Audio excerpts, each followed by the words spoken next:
Thank you very much, John. Plenty to think about there. Jane, I'm going to turn to you first. There's a lot to discuss. One specific point from me, and then I'll let you talk about the things you want to talk about. John there talks about identity and belonging driving politics. He talks about an emphasis on an English identity. From your experience working in localism, grassroots activism, is that where you would go?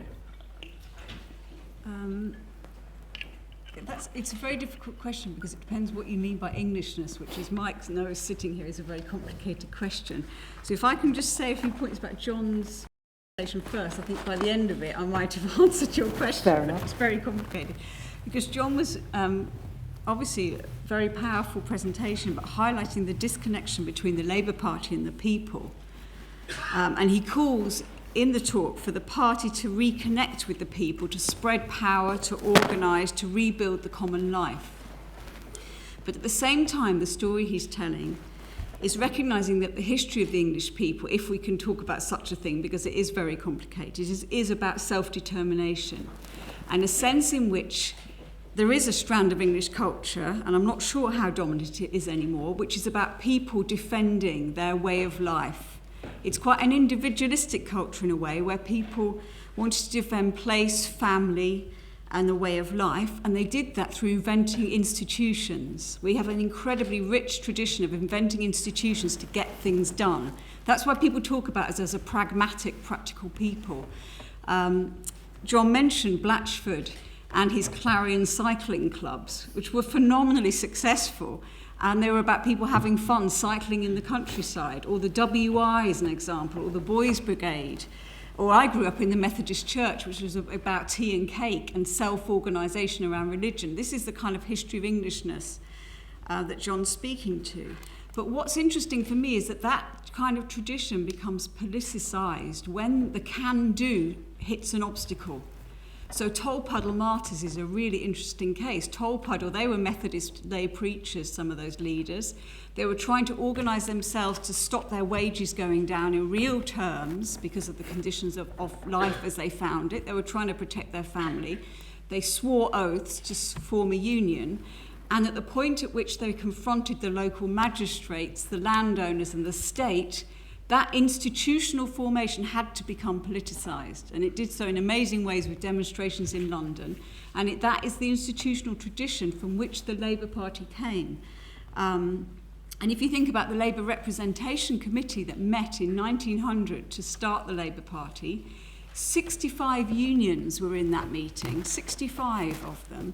The largest was 85,000 strong, so not big in today's terms. The smallest was 200, and that was a waiters' union.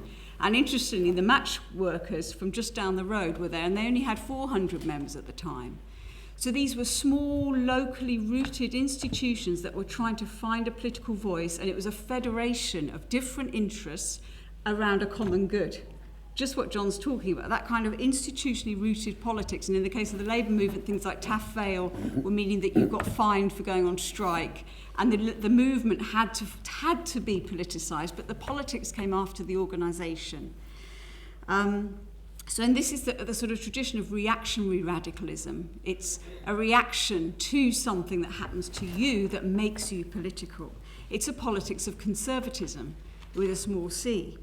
And that's the tradition we're talking about. Now, if you think about today, where are the people in England who are doing that kind of can-do, let's defend our community, let's do something? There are loads and loads of examples up and down the country. There are things like community councils, neighbourhood planning, groups of people supporting children doing sport, faith organisations, but they are mostly resolutely non-partisan. If you talk to people doing community politics, the last thing they want is political parties to get involved in it. So people, interestingly, who've been doing neighbourhood planning up and down the country are being pushed by the government to become parish councils. If you ask them why they're worried about doing that, it's because they think party politics is going to come and ruin it. And the local is going to be made remote and centralised with a kind of an ideological agenda that local people don't want to sign up to. So I think this is a major question about the Labour Party. It's not going to be simple to rebuild collective culture because the people are doing this stuff and they don't want the political party being part of it because the political party gets in the way of it. And even if they maybe are okay about being a member of the party themselves, their main obstacle is often the Labour Party in the town hall that's been causing them trouble when they're trying to solve housing problems or community centres or sports centres or whatever it is. So I'm not sure about the role of the party in terms of creating this common life or in connecting with the people in the common life. And it's interesting that I think the Conservatives have understood this much better than Labour has. If you look at the Localism Act, what they've done is pass permissive legislation, which was actually massive in the 19th century in terms of things like municipal socialism. It came through permissive legislation. So what Westminster was doing was saying, we think this is a good way to proceed, but they weren't telling people what to do. They were saying, these are the opportunities. If you want to organise yourselves to take advantage of them, they're all to the good. So there's a kind of framework that allows citizens to organise themselves to take advantage of these rights to things like now neighbourhood planning. And that's something that Labour's been much less likely to do because Labour's got the answers. And this is about this kind of ideological tradition within Labour, which was a minority tradition right from the start, which has become over the 20th century a majority tradition. So if you go back to the Labour Representation Committee in 1900, there were 65 unions, but there were also 3 political parties, and those were the Social Democratic Federation, the Independent Labour Party, and Keir Hardie played a very key role there in moderating between the ideological wing and the trade union wing, and the Fabian Society. And at the time, the kind of middle way around defending Labour's voice won out. But the ideological people in the room in 1900 wanted those first meetings to be about adopting the socialisation of the means of production, distribution and exchange. So there's been an argument within Labour right from the start about this balance between the pragmatic, the grounded, the concrete versus the kind of universal, the ideological. And in many ways, I think Labour has kind of become much more ideological. Jon says it's a third of the electorate that are in this camp. Maybe that's true. Higher education's got a lot to do with it, the global professions, globalisation, but it's a liberal tradition that's dominant within the Labour Party. And I do think actually this current situation when Corbyn's taken over the Labour Party does pose an existential threat to Labour being the party of working people. Labour might become the party of a kind of liberalism which represents this third of the electorate very successfully, and it might merge with parts of the Liberal Party, Liberal Democrats, but whether it's going to be a party of working people in that kind of pragmatic, rooted sense, I'm beginning to doubt. And I think UKIP's got the measure of that much better than the Labour Party, and I don't have any answers about what Labour does about that, but I'm not sure that the party can kind of solve all the problems. Jon, do you want to have a bit of a comeback? I mean, I agree with so much of that, actually. I mean, that question of agency versus executive rule. What about this fundamental point about how do you actually leverage your idea of local groups, local kind of grassroots activism? How do you leverage that if those groups are non-partisan? Well, I mean, look, this is a tension that's always existed in the whole history. It was Jane pointed out with the SDF, the ILP, and the Fabians. If you go back to 1894, 1893, there was two. The ILP was created one year, then the Fabians were created, and the tension at the heart of it is one that has dominated the history of the Labour Party. And in the 30s, one tradition won out. The Fabian, more bureaucratic planners, the economists, they won out over if you want, the romantics of the ILP. And from time to time, people like Bevan, when talking about council housing, a bit of Kinnock, most of Foote more than anyone actually, has talked to that different tradition.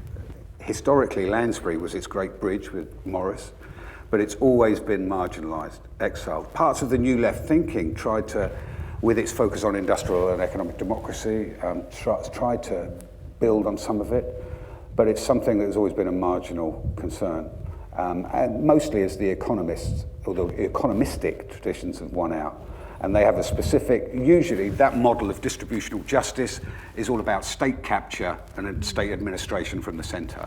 But there's always been different traditions that tried to push back against that in terms of a more radical democratic bent to the politics, and actually as a resistance politics to the ongoing commodification of our lives. And that is the position that I've always been happier with. But I take your point, it is a minority sport, and it's not, I mean, it's not coming back soon. But if you have a crisis in your identity of such epic proportions, it should be a space where you can begin to sort of look back and think, well, who and what are you for? And these debates aren't new. They've dominated, well, they are new in terms of the recent history of the party, because we haven't had a debate for the last 30 years about what the Labour Party's for, or 25 years really. And the great thing about Corbyn and what's happened, and the explosion, the way he's detonated the Labour leadership election, is it will force a debate. And it will be turbulent, difficult, but it will allow these different traditions or contributions to be made. So it's all up for grabs. That's why now's a good time to start kicking it about. Well, David, if I can bring you in, whilst Labour hasn't been having a debate, you've stolen their clothes. I'd like to think we've done some of that. We certainly looked at stealing some of the language. Language of full employment was used in the last Parliament. Things like good wages, good jobs, I think are as much a part of the Tory tradition as the Labour tradition. But Labour almost forgot about that, being stuck in this kind of metropolitan liberalism that John talked about. It's great to follow John, by the way. I do regard as one of the most interesting, impressive minds in politics. And it's almost reassuring for Conservatives when you hear John say he's not going to take a formal position. Because I think he very much points the route to Labour's recovery. And I think it's also true that working class voters do feel disengaged from politics. That's been growing for decades. It was very much in evidence at the last election. Disengaged from all politics? From all politics, yes. Look at the turnout figures at the last election. 75% of professionals voted, 57% of unskilled working class voters. So that gap in turnout, which existed from about 1945 through to the mid-90s, has become a chasm. So you have a lot of people in working class areas who just don't vote at all. I think it was Stoke where a majority of people didn't vote in the election. And a lot of working class areas I go to, a lot of people have just become totally disengaged from politics, and I think that should worry everybody. I think the problem, as John made clear in a lot of those polling findings, is most acute for Labour. That patriotic working class voters who formed the backbone of the Labour Party for a long time all too often feel the party does not share their values over things like immigration, welfare, Europe, the economy. And in some cases, they feel that Labour has become dismissive of those values. Feel that Labour doesn't share the values of the people, the language of the people in many parts of the country. One of the reasons I set up Renewal is the number of doors I knocked on. I'm from a place called Consett in County Durham, and I stood as a parliamentary candidate in North Durham in 2010. Didn't quite win, just by 10,000 votes or so. But the number of doors I knocked on, and people said they might still vote Labour, but didn't feel like their party anymore. It didn't feel like almost a member of the extended family. My mother regarded Labour as almost a member of the extended family. People don't feel that way anymore in working class communities. They feel that Labour has lost that sense of emotional attachment. And in that I saw an opportunity for the Conservatives. Because that attachment between what Labour and what was once its heartlands has been broken. I think we saw in Scotland at the election that the heartlands aren't anywhere near as strong as we'd have thought maybe 10, 15 years ago. And once they fall, they can go down like some kind of domino rally. So I think for the first time, almost since 1945, we could be on the verge of a genuine realignment of UK politics, and that Labour's heartlands in England are genuinely up for grabs. And the working class vote is up for grabs for the first time in generations. It's still unclear which party will take advantage of this opportunity, but I think the Conservatives are in a position where they can and they should. And the party that shows it understands the values of working class communities, the party that shows it understands what holds people together, national sense of belonging, of shared values, will, I think, be the party that benefits from this realignment. And I think there's a warning here for the Conservatives as well as for Labour, that pure market liberalism doesn't mean much to these parties, as much to these people, as much as pure metropolitan liberalism doesn't mean anything to a lot of working class voters in many parts of the country. To give some examples, people generally want a chance to get on in life and for their kids to succeed, but they don't necessarily want to escape their community. Some of the language I've heard about aspiration on all sides of politics has been about escape rather than a sense of belonging, a sense of improvement within communities. And I still think there needs to be more conversation about what holds people together, common traditions, common sense of place, common national traditions as well. And those intermediate institutions that were talked about before as well. But what should the Tories do to break into Labour's heartlands, which I do genuinely think are up for grabs? I think it's important to speak with a sense of national mission, a sense of moral mission, which has gone missing from Labour's language over the past few decades. So building on the national living wage, building an economy that has good, high-skilled jobs, an economy that does genuinely work for everybody. And that does mean Conservatives taking on vested interest, making clear when capitalism isn't working for everybody, such as restaurants that are skimming tips from waiters. Conservatives should make clear when that is unacceptable. And also issues like executive pay. Tories shouldn't be shy about speaking about this kind of issue as well. Issue of affordable housing. That's been a Conservative issue under Macmillan, seemed a Conservative issue under Baldwin, and also under Thatcher. That should be a Conservative issue again. It shouldn't just be about home ownership for the middle classes. It should be about how we can ensure that people who are being paid the living wage can become homeowners as well, because that is out of reach of a lot of people in the lower income bands at the moment. So housing is a really powerful way through as well. And there's also something about rebuilding the economies and communities that have been, to be honest, forgotten about by both political parties for a long time. I'm from near the Durham coalfield. I'm from a place called Consett, and if you speak to a lot of people there, it's just politicians don't understand it. And yes, I'd accept there's a negativity towards the Conservatives as well because of what happened in the 70s and the 80s.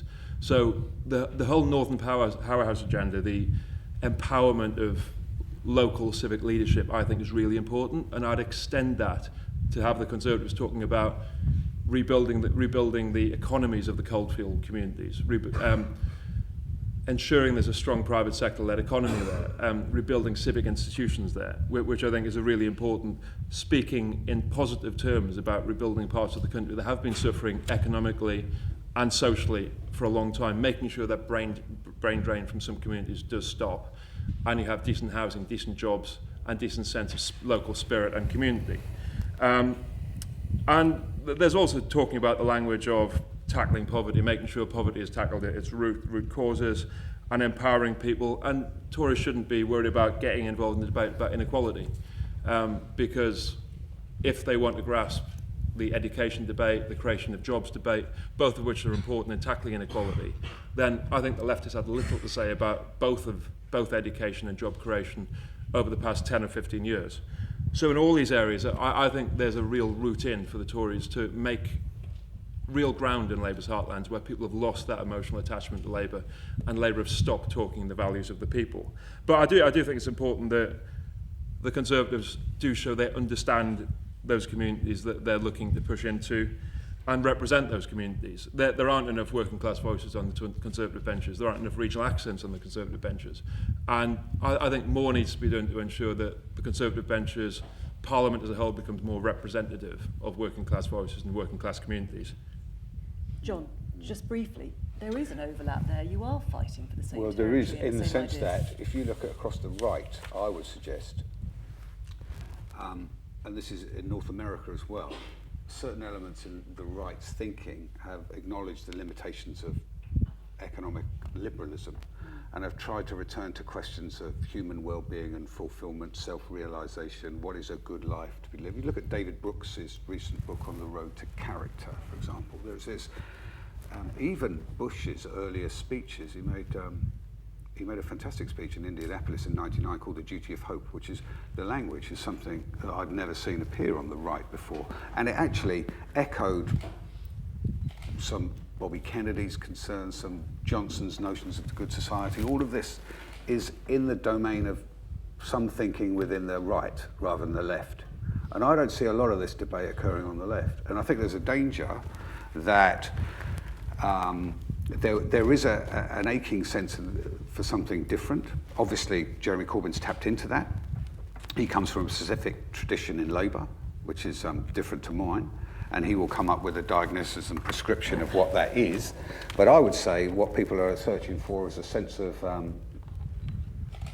returning to some fundamental questions of virtue and politics, really, in terms of what are the character of the country and the society we want to build. And that echoes the foundations of the Labour Party itself, that was built around a specific model of justice, which focused in on human self-realisation. What is it to live a good life? And that's where we should be. But we're nowhere near that at the moment, because we have been totally captured by work. We always have had workerist or labourist or economistic traditions. We've had scientific Marxist contributions. We've had a lot of rights-based models, especially after John Rawls's theories of justice came out. You know, that there has been the dominance of those two traditions at the expense of the most important one to me. And the danger is you'll see it reappearing on the right more than on the left. Madeline, I'm going to bring you in, but I'm very conscious of the time. Feel free to range freely, but I would like to address the question of where Jeremy Corbyn fits into all of this. Can you imagine a Corbyn-led Labour Party taking the Jon Cruddas medicine, if you like? I'm really sorry, but I'm not going to tackle Corbyn. And I'm going to do the very neat trick that Jane did, which is that as I've listened, I have had, so many thoughts, and they've come from so many different directions that in a way it could be obvious where I stand on Corbyn by the end of what I want to say. Now I'm looking at a sort of sheaf of notes thinking, why is it that I feel really confused? And why is it that I find it really hard to pull together a few sort of pertinent points in the sort of 5 minutes I've got? Well, that is because at the age of 15, I saw the Tories win the 1979 election. And then there were 18 years of the most sort of grueling political struggle, as I found nowhere really reflected or my political position. And I fear that that's precisely what I'm now re-entering, along with all everybody else, that we're re-entering a phase of deep, deep confusion on the left. So I have no solutions here. I'm sorry, I know there's always that requirement, but I think really to go to the point John said, this is such a crisis that actually in a way we shouldn't be grasping rather desperately for solutions right now. I think we need a kind of conversation which is not sort of closed down by the need for let's fix it, quick, let's fix it.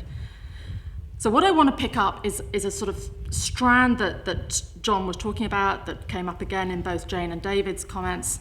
But it's a really, really difficult one. So I'm not pretending it's easy.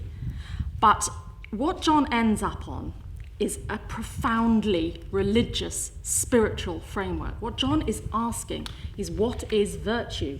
What is the common good? And John is smiling because he knows I'm right. These are religious questions. Not exclusively.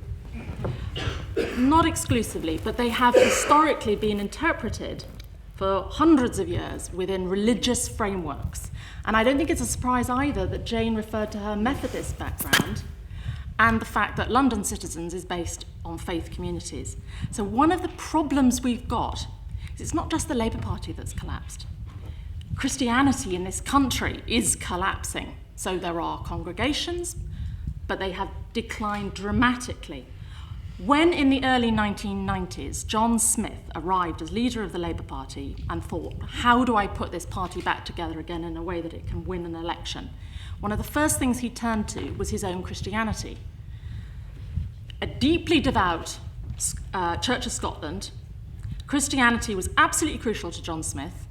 And when he gave speeches, as he did, which were an incredibly powerful reminder of that ethical tradition within the Labour Party, he said it with total authenticity, and it really resonated. And it resonated, as we know, with a whole number of his protégés, who were able also to draw on that authentic ethical tradition because they believed in it. So I agree with John that there was a very, very interesting moment in the Labour Party's history, which was of around 94 to 97, when Tony Blair was drawing extensively on the work of a Quaker philosopher, John McMurray.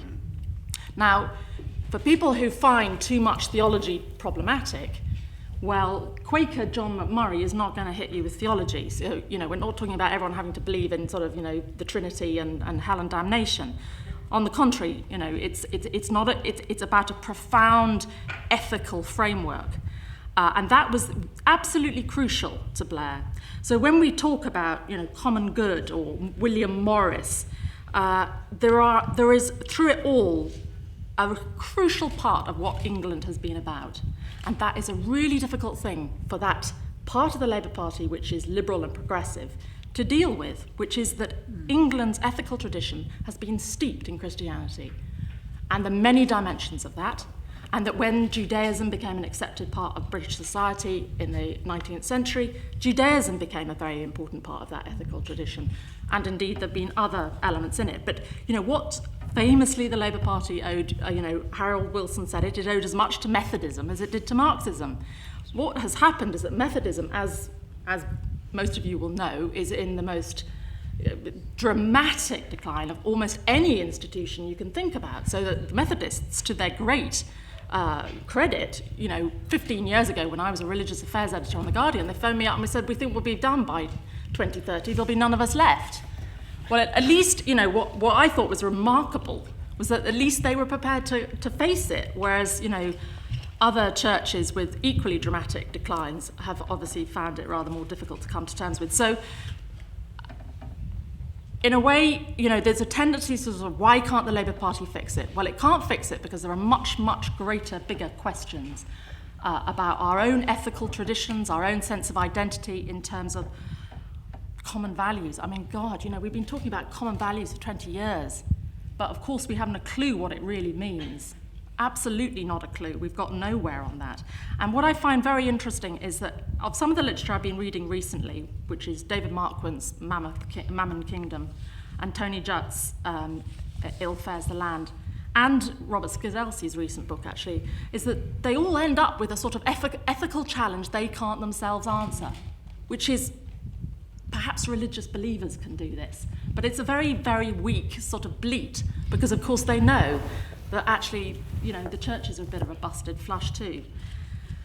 So I'm afraid I feel, this crisis goes beyond the Labour Party, and it's a profound one about a sort of human confusion. We don't really know what the meaning and value of our lives are about. And I'm sorry if I'm sounding a bit philosophical at that point, but that is actually, I do think there's a sort of existential crisis, which leads me to a very small point, and then I'll be done, which is John and I have had some dealings in Parliament over the last couple of years, and probably both of us have been a bit bemused as to what we're doing there, which is that we've both been involved with the all-party parliamentary group on mindfulness. Now everybody goes, oh, flaky, oh, don't give me mindfulness. But there are two crucial political issues which I think makes mindfulness quite a political subject. And I think the greatest threat to progressive politics is anxiety and attention. We're all distracted by distractions, as T.S. Eliot said. That is part of the way consumer capitalism can keep us in a complete blur of not understanding what real value consists of. So I think we have a real problem here about how we push back against all of those endless grabbing of our attention everywhere. And the book by Matthew Crawford, which came out a few months ago, has an absolutely brilliant description at the beginning of it about the way in which consumer capitalism is more and more sophisticated about grabbing your attention and keeping it. Every time you're on your gadget, every time your eye lands on a billboard or in the street, all of our attention is being colonized continually. And the other thing is anxiety. There is such a weight of anxiety. And the problem about anxiety is it feeds on itself and sends you into a spin. So one of the reasons why there is so much confusion and uncertainty is because there are so many deeply confused people, and it's actually, unfortunately, some people make a lot of money out of that kind of confusion. So no solutions there, I'm afraid. No, but I think I know where you stand on Jeremy Corbyn, and I've got to ask now the question that we've all been dying to hear it. Jon Cruddas, where do you stand then in the Labour Party as it is now? I'll just come back to Matt's point, a couple of points, then I'll come to that. All right. Because that is the sort of clincher, really. I was just listening to Madeleine, I was reminded of something Foucault did. He did these amazing lectures on the nature of neoliberalism. This is in the late 70s, before he died, way before we started talking about neoliberalism. And he talked about how this system was becoming biopolitical, and it was becoming naturalised, this conception of the human condition that underscores it, you know, the nature of this individuals just economically transacting with each other based on information and all. And why the religious thing is important is because it's never accepted, that conception of the human condition. So it is a natural entry point if you're thinking about what is socialism. And underneath it, it does contest that isolated notion of the human economic actor. That's how it considers the world. That's what they build their whole worldview around.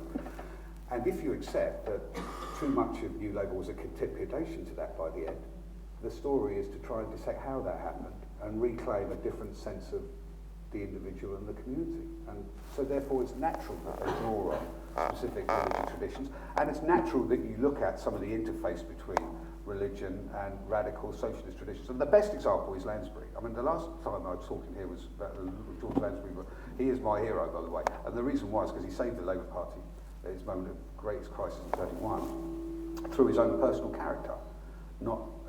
And he resigned. He tried to resign 4 or 5 times from the leadership of the Labour Party. But it was built around a specific approach to humanity, which was charged by his ethical Christian tradition. So come on. So, who is going to save the Labour Party well, to me, I mean, I don't know. I really welcome what's happening because it will force the pace in terms of us. Either we could have had a leadership through the summer, which ignored all of these big issues, which glossed over it all, which allowed it all to fester. We'd have learned nothing. A lot of the membership might have been self-harming by the end of it, you know, because it had been so boring. Or we could have been exploded. And the great benefit of what Jeremy's done is forced the pace. So that means we're in uncharted territory. But because there was no safe ground anyway, this is necessary, to my mind. Now, it can go in so many different directions that no one knows. If it does, I mean, I was caught out journalistically the other day by saying it could retreat into a very orthodox early 80s politics, which would be disastrous, or it could be part of a total realignment of what the centre and the left is. And But did you see yourself as being someone who can contribute to that debate, that ideological renewal, if there is going to be one? Jeremy Corbyn has said we need to re-democratise the party, reintroduce different traditions and contributions. A new pluralism has to be the hallmark of that, and we're going to. So your idea of having an English Labour Party, do you think that's something that could run in this leadership? Yeah, I think it could.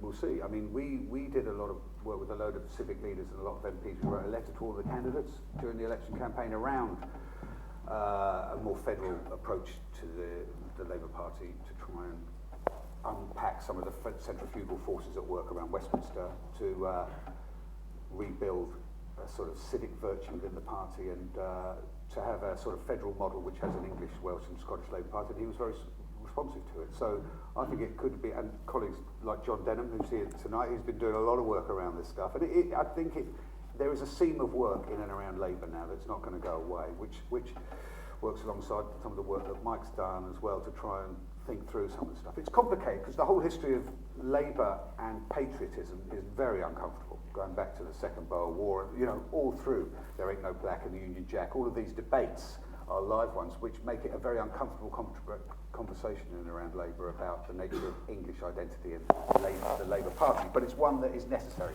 Simply looking at the data says that we have to look at this as well. Let me bring Jon Denham in, if you don't mind, on this question of an English Labour Party, Labour's relationship with its English identity. Is that an uncomfortable place, and is it one that Labour perhaps now has to venture if it's going to win votes?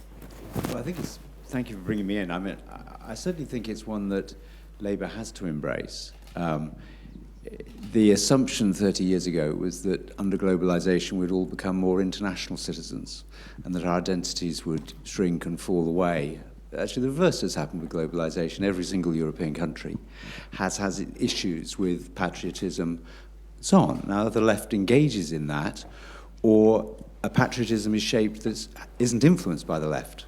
The patriotism won't go away. It's whether we're part of that discussion, and I think it's essential that Labour is. That a couple of points I'd make about that. One is, there are two choices in the way the debate goes in the party at the moment. The one is this a tactical adjustment to the sort of disenfranchised bit of the white working class? So, in London we'll be nice metropolitan liberals, and then we'll go out of London and we'll be sort of patriotic, and then we'll go up to concert and we'll be even more patriotic.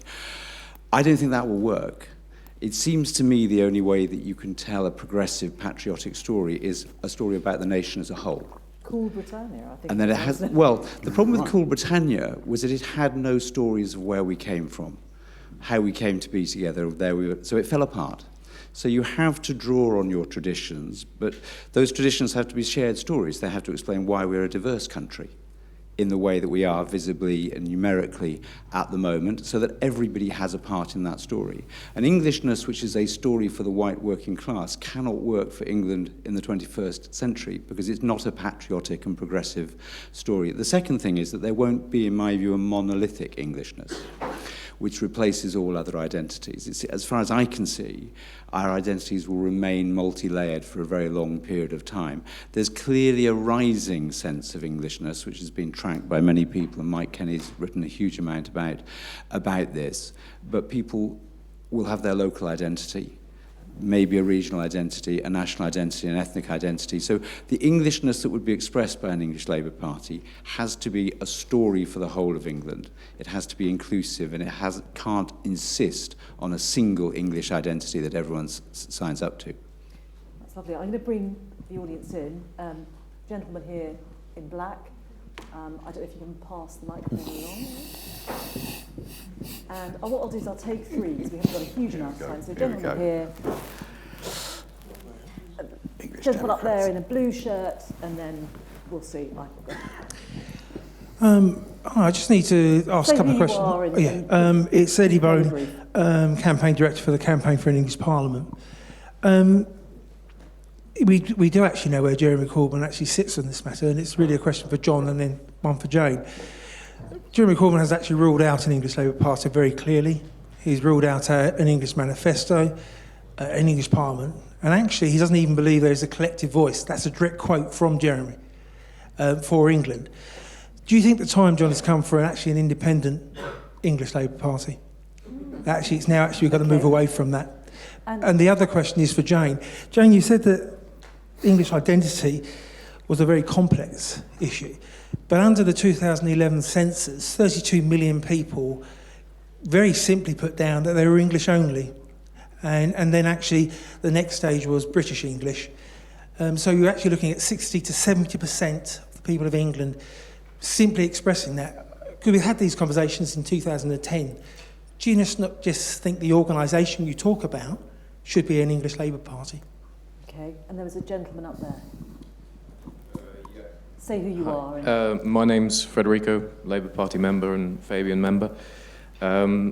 My question is to Jon Cruddas, and I was wondering if you thought that there's a potential danger if we do a mass devolution of power to communities, cities, regions, that we undermine our ability to act collectively as a nation.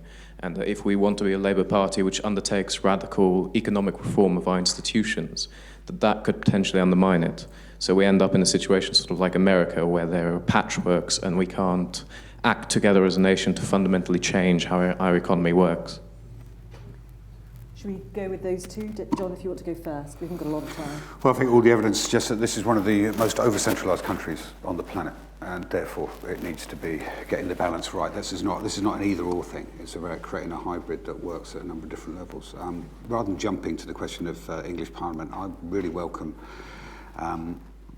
well, the Labour Party policy is to embrace a constitutional convention that is wide and deep in terms of the contributions offered, so that we can have a thorough conversation about this. Because basically what happened, everyone knew that after literally a year or so ago, the day after the referendum debate, that David Cameron was going to come out of Downing Street and announce English votes for English laws. And our response should have been, well, for years we've been trying to develop this federal model about redistributing power, returning to issues of radical democracy, and instead, because we had our Labour Party conference just around the corner, we said, well, this is a sideshow.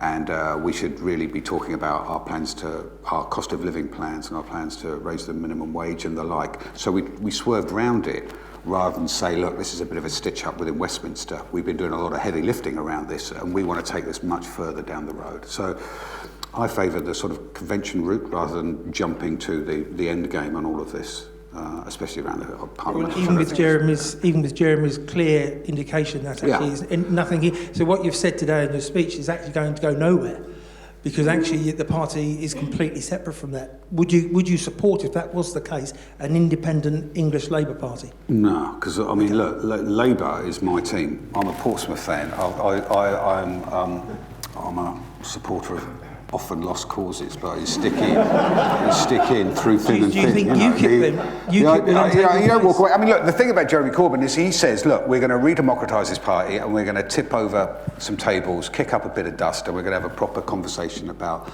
the character and identity of the party and its policy agenda. And I think that is entirely welcome. So I don't think he should rule anything out at this stage. And I don't think he is really. I think he's proved himself pretty open to debate. This might be quite challenging for him where he comes from. So be it, you know. Jane, before I come to you, I just, David, what about with you? It was interesting that there was an English manifesto from the Conservative Party at the election. Yeah, there was. No, I think that was based on an understanding of an important English sense of identity, which can go hand in hand with the British sense of identity as well. I'm in two minds about an English Parliament, but I do think it's really, really important to devolve power to elected mayors, because I think you've seen how London's benefited from having an elected mayor who can speak as a voice for the city. And which is why I think the region, in the case of the northeast, or cities, in the case of Manchester, need that kind of big figure batting for them in terms of business, in terms of trade. So I'd also agree that we are one of the most centralised nations in Europe, and any decentralisation and empowering local people is a good thing. Jane, the statistics suggest that more people see themselves as English and are not conflicted about it than perhaps. Yeah, when I probably didn't say it clearly enough, because people are very clear about if they're English or British, and the number of people saying they're English is going up big time.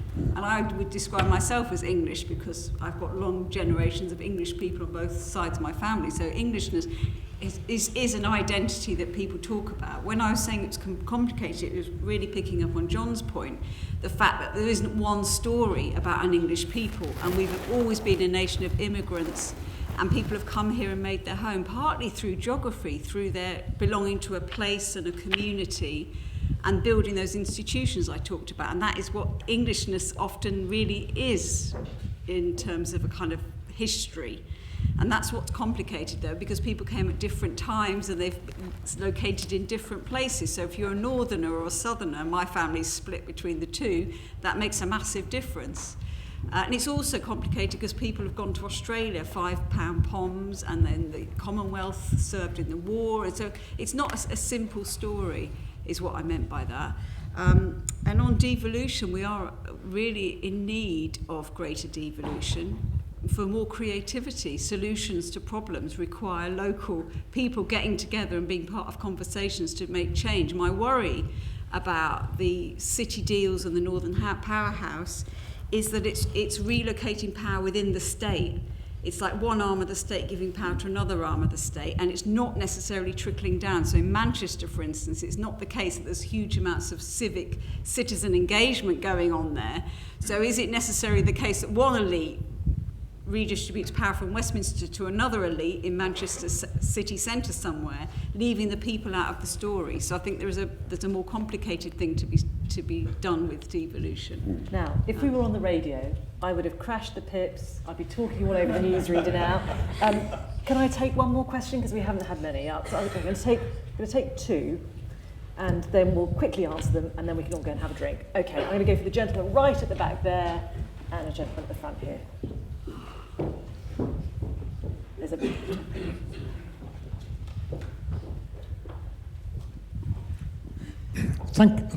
My name is Hugh Edwards. Thank you for your very powerful analysis of the state of particularly the Labour Party at the moment. My great fear is that there are two main factors that Labour, it stands on the edge of a precipice, and there are two factors that it refuses to look in the face. Be quick.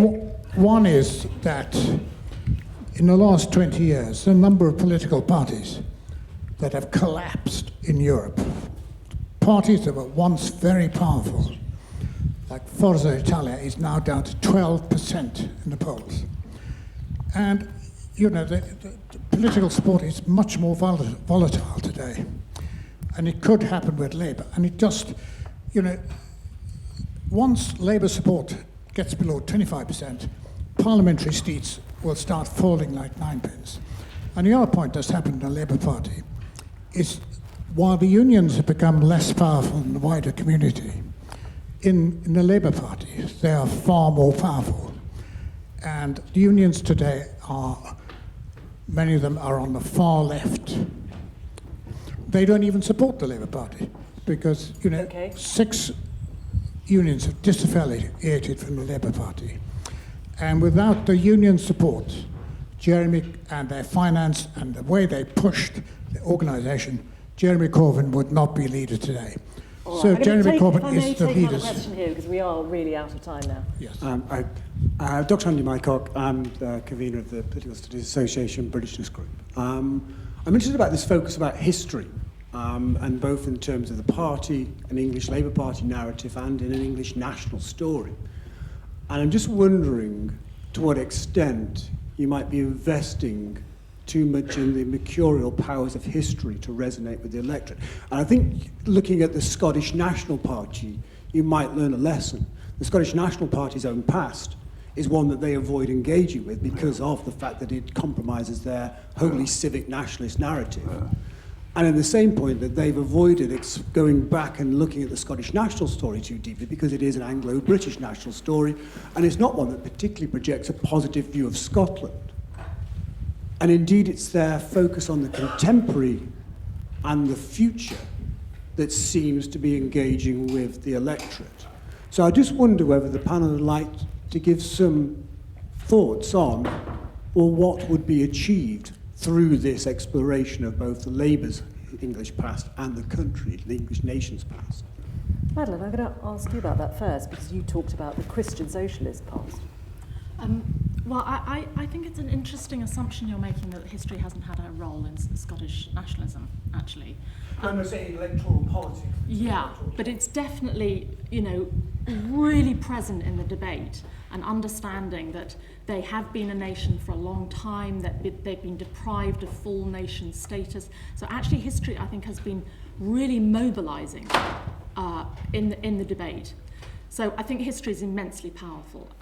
But I had exactly the same question as you, as John was talking. You know, I made a little note, one of my little notes, you know, which is, does Cobbett really work? You know, it is so much a sort of, you know, a critique for another time and another place. Now, you know, briefly. Yeah, I know it's very hard to be brief on this because I do think, you know, someone that has spent a lot of time writing and studying history, I believe that history is a process. Rewriting history is a process of renewal, that you go back to the history to stitch together a story that can work for the present. Otherwise it lacks depth and resonance, and you have to have history for that resonance. So in short, you've got to have history. But where you land in that history, how you construct that story, I think will be a process in which one thrashes around. And Cobbett might come in the mix, or William Morris, or George Lansbury, and you keep on thrashing until it makes sense and you know, really resonates with people. John, politics is volatile, big part perhaps. The unions perhaps more powerful than they should be within the party. And where Well, look, no party's got a God-given right to exist. I was just looking at a quote that someone sent to me today, which I hadn't heard for a long time, which was Eric Hobsbawm, post-1983. Before some of us have quite managed to retreat into an imaginary world behind the screens, which self-delusion is already erecting to shelter us from the grim sight of reality, it's important to remind ourselves of just how terrible a beating the Labour movement took at the 1983 election. It's not just that Labour lost 1 in 5 of its already low number of voters, it's massive defection of supporters of all classes, ages and genders. The point is we've been around this track before.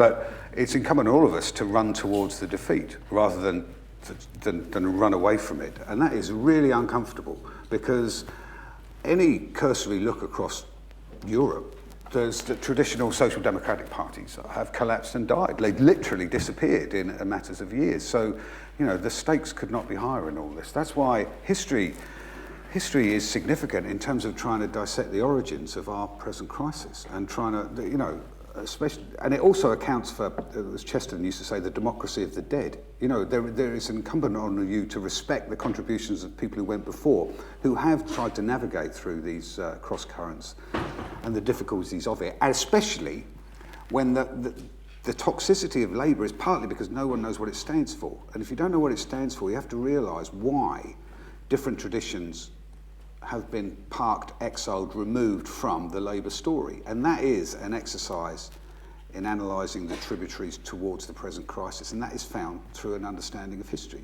So, for example, let me give you an example. George Lansbury in 1935 wrote a book called My England, right? Now, could you imagine the leader of the Labour Party writing a book called My England today? And that seems to me to speak volumes about our problem. On that note, there is a well-known Scottish historian who always says, the future is not my period. Anyway, thank you very much, Jon Cruddas, Madeline Bunting,